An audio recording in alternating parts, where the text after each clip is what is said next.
इसमें हमने जो चर्चा की उसमें एक चीज छूट गई, वो है संप्रभुता।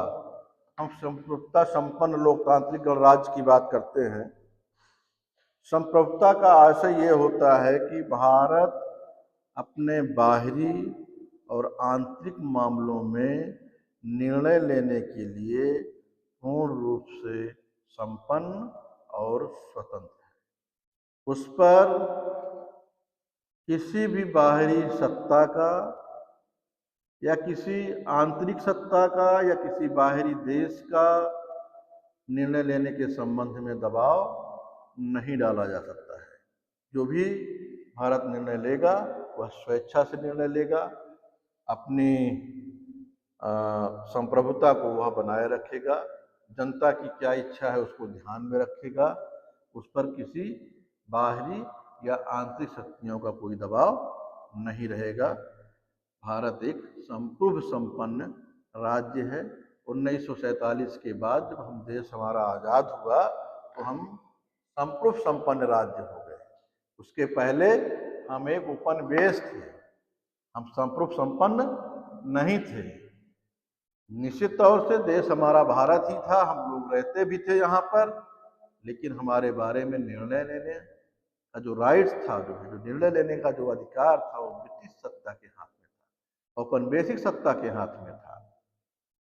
अब 1947 के बाद संविधान के द्वारा यह निश्चित हो चुका है कि भारत में वास्तविक संप्रभु कोई है तो भारत की जनता है, और भारत पर कोई भी आंतरिक और बाहरी सत्ता किसी निर्णय लेने के संबंध में दबाव नहीं डाल सकती है।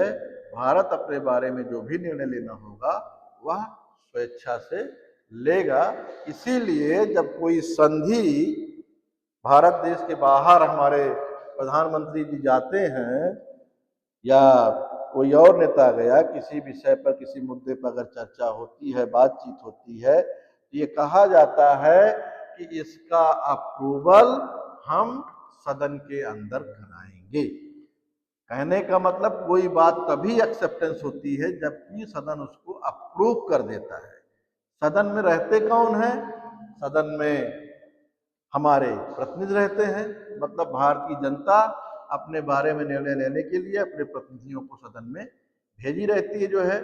जब वहां से अप्रूवल मिल जाता है तो संधि लागू हो जाती है, और इसीलिए संधि के लागू होने का आशय ये है कि भारतीय जनता ने उसको अप्रूव किया, और हमारी कहने का मतलब कि एक संप्रभु राष्ट्र होने के नाते हमने उस संबंध में अपना निर्णय स्वयं लिया, यानी भारतीय जनता ने अपने प्रतिनिधियों के माध्यम से उस संबंध में अपना निर्णय लिया।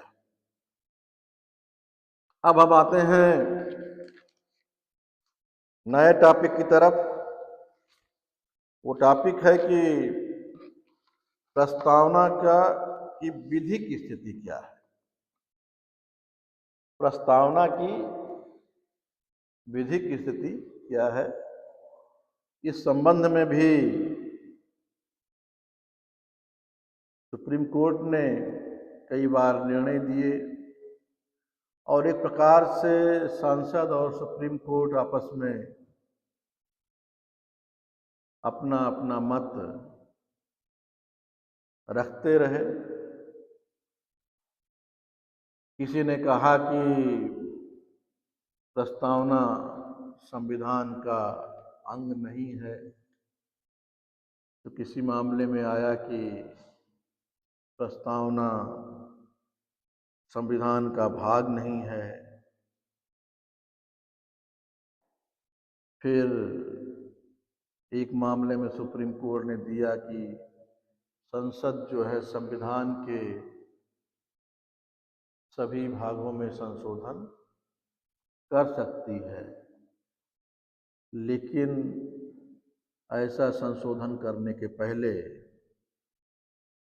उसे संविधान की मूल संरचना पर ध्यान देना, बेसिक स्ट्रक्चर पर ध्यान देना, यानी संसद संविधान की मूल संरचना या आधारभूत संरचना में किसी प्रकार का कोई संशोधन नहीं कर सकती है। कहने का आशय है कि संसद संविधान के आधारभूत ढांचे में संशोधन नहीं कर सकती, ऐसा सुप्रीम कोर्ट ने कहा। लेकिन कौन सा ढांचा आधारभूत है,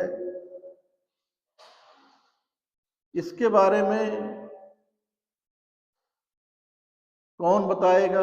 तो इस संबंध में अंतिम निर्णय जो होगा वो सुप्रीम कोर्ट का होगा कि कौन सा संविधान का कौन सा क्लाज आधारभूत है कि नहीं। तो प्रस्तावना की जहाँ तक विधि की स्थिति है, इसमें 1950 में एक केस आया था गोपालन बनाम मद्रास का था 1950 में। फिर दूसरा आया था बेरुबारी मामला था जो है 1960 का, बेरुबारी यूनियन मामला। तीसरा था केशवानंद भारती बनाम केरल राज्य 1971 का था जो है इस संबंध में। और इसके पहले भी हम सभी को ज्ञात होना चाहिए कि 24th कॉन्स्टिट्यूशन अमेंडमेंट के द्वारा इंदिरा गांधी जी की सरकार थी और उन्होंने संविधान के बहुत सारे पहलुओं में बहुत सारे संशोधन किए गए। एक प्रकार से उन्होंने संविधान का एक दूसरा स्वरूप या मिनी संविधान ही बना दिया जो है। तो निश्चित तौर से आने वाले समय में उनके द्वारा जो संशोधन किए गए थे, मोरारजी देसाई की सरकार ने उसको जो है बहुत सारे क्लाज को हटाया गया, निरस्त किया गया। कोर्ट ने बहुत सारे मामलों में असंवैधानिक घोषित किया। और इस तरीके से भारतीय संविधान में 42 amendment and 44 amendment, 24th amendment, ये तीनों बहुत ही इंपॉर्टेंट रहे। 42वां संविधान संशोधन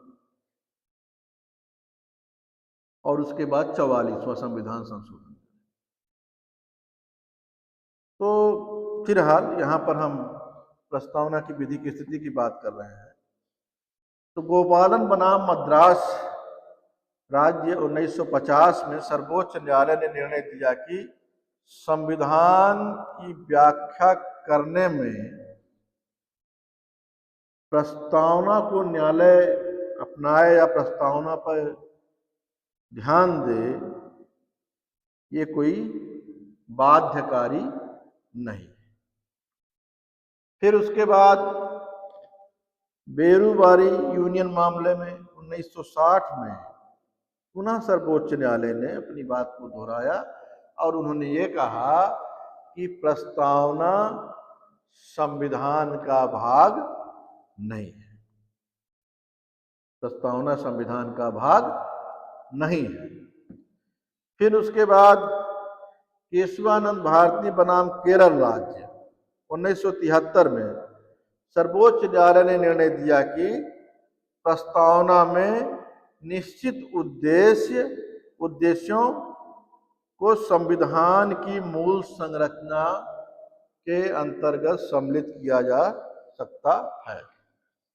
1971 केशवानंद भारती बनाम केरल राज्य के मामले में संविधान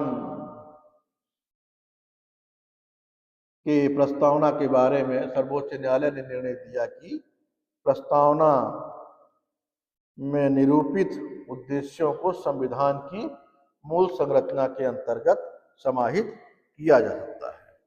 अतः अब प्रस्तावना जो है, यदि कहीं पर किसी मामले में कोई भी सदन दिग्भ्रमित है या फिर कोर्ट में कोई समस्या, कोर्ट दिग्भ्रमित है या कोई प्रॉब्लम हो रही है, तो वह प्रस्तावना के पर विचार कर सकती है कि हमारे संविधान निर्माताओं की क्या मंशा थी।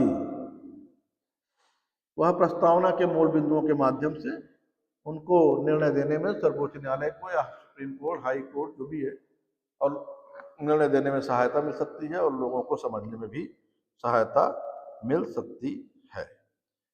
तो कुल मिलाकर के प्रस्तावना की जहां तक विधि की स्थिति थी, तो इसमें 3 फैसले आए थे। 3, एक तो गोपालन बनाम मद्रास राज्य 1950 का था, दूसरा बेरूबारी यूनियन केस मामला 1960 का था, जहां पर कि जो है इन्होंने ये बताया कि संविधान, पहले में बताया कि प्रस्तावना जो है वो न्यायालय के लिए बाध्यकारी नहीं है, दूसरे में बताया कि प्रस्तावना संविधान का भाग नहीं है, और तीसरे में सर्वोच्च न्यायालय ने, जो कि केशवानंद बनाम केरल राज्य में, उन्होंने एक सिद्धांत प्रस्तुत किया और उस सिद्धांत को कहा कि आधारभूत संरचना।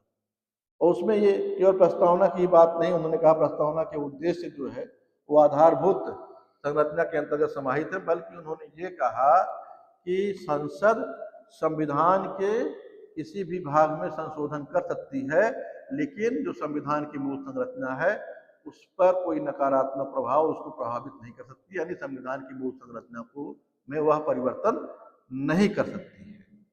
मतलब संविधान की मूल संरचना को अपनाते हुए संविधान के किसी भी भाग में संशोधन कर सकती है, और संविधान की मूल संरचना है क्या, इस पर अंतिम निर्णय जो है वो सुप्रीम कोर्ट का होगा। सुप्रीम कोर्ट के जो जजेज होंगे वो अपना अंतिम निर्णय उस पर देंगे।